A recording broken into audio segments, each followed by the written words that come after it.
Hi everybody! Today we're going to work with passive voice. So, let's start by analyzing this sentence. Mary bought apples. We can say that Mary is the subject. We can say that bought is the verb or the action. And that apples is the object. Apples is what was bought, what Mary bought. So, the subject is Mary. She is the one who did the action. She is the one who went to the market and bought apples. When in a sentence the subject is the one who does the action, we call them active voice sentences. Now, let's analyze this other sentence. In this case, the subject is apples, where bought is the verb phrase. And Mary now is the agent. We introduce the agent with the preposition by Mary. The meaning of these two sentences is the same, but in the second case, does the subject do the action?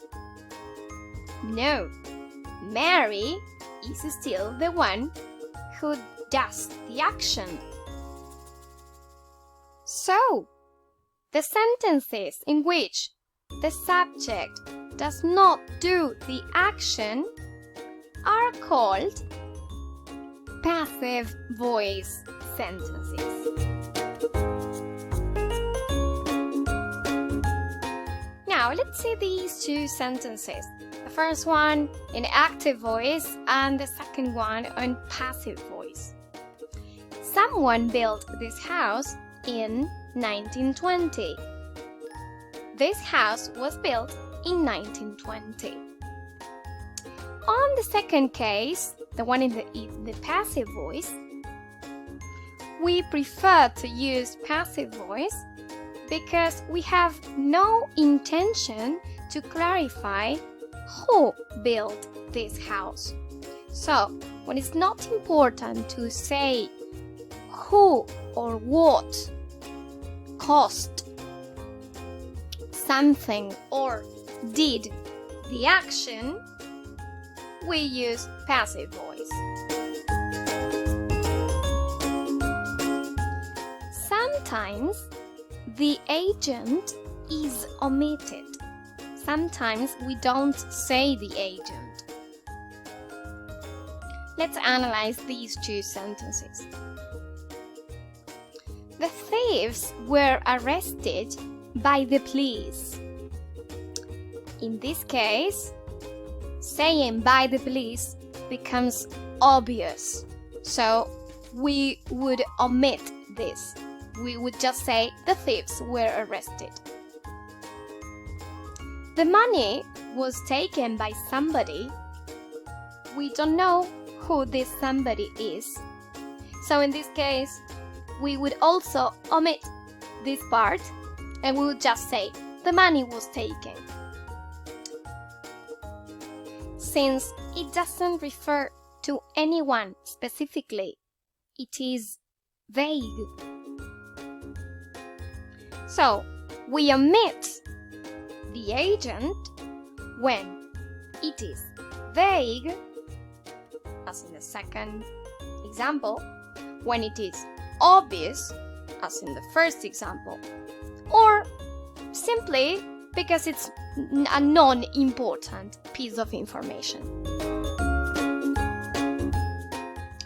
A very important issue when turning an active voice sentence into a passive voice sentence is respecting the verb tense.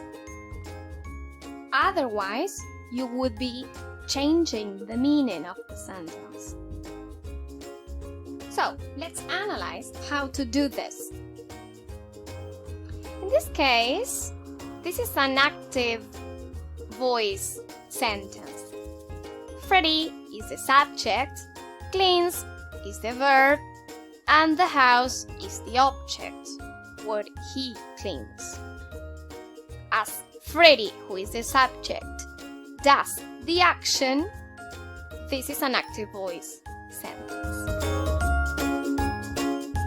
If we want to turn this sentence into a passive voice sentence, we would start by taking the object and turning it into the subject. Now, here we need the verb to be. In what tense? Okay, this we take it from the tense of the verb. In this case, this is a present simple tense, so that is going to be the tense for the verb to be here. Remember, it should be in the present simple, but at the same time, it should agree with the number of the subject. In the present simple, the verb to be has three possibilities: am, is, or are. Is the one that agrees with the house. Now, we need a verb in the third column. So we are going to take this verb and we're going to turn it into the third column, into the past participle. So now we have a verb phrase. Next step is to turn the subject into the agent. So we should always introduce it with the preposition by. And that's all. So, as you can see, the object becomes the subject. The subject becomes the agent next to by. And from the verb, we take two very important pieces of information. The tense, that is the tense we are going to give the verb to be, and the verb we are going to include in the third column, or past participle.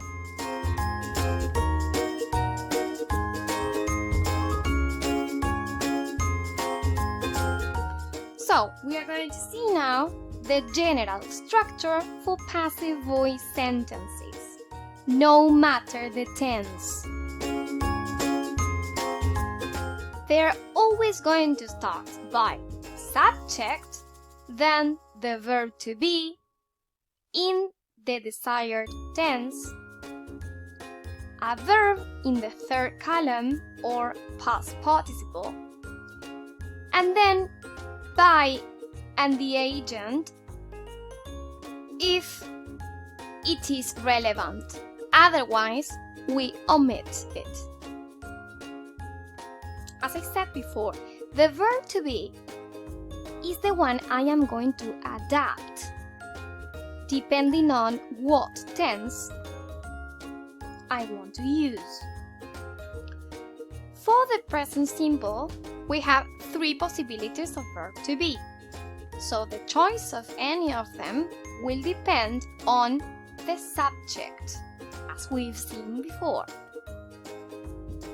For the present continuous, we have three possibilities again, plus being. So, am being, is being, or are being. For the past simple, we have two possibilities of the verb to be, either was or were. For the past continuous, similar to the present continuous but with the verb to be in the past. Was being or were being. For the present perfect, two possibilities: has been or have been. For the past perfect, only one possibility: had plus been, had been. Then for this future form, going to, we have three possibilities: am going to be, is going to be, or are going to be. Then for future simple, only one possibility: will be. And then we have some other interesting forms you can also use. For would, only one possibility: would be. For should, only one possibility: to, should be. And the same for these others. May or might, only one possibility: may be or might be. And for to can be, only one possibility as well. So as you can see, it is the same structure for all sentences you may want to talk about. The only thing you have to adjust is the verb to be, depending on the tense you want to refer to. And one more last important thing about passive voice is that sometimes you will have to adjust the subject before making it an agent. Let's analyze a case. So let's see these two sentences in the active voice and the passive voice. I washed the car. So the other way around, the car is washed. I cannot say by I, but instead I'll have to say me. I will need the object pronoun there. So let's refresh the object pronouns you may use. Me, you, him, her, it, us, you, them. Well, I really hope this is useful for you. See you on my next video. Bye!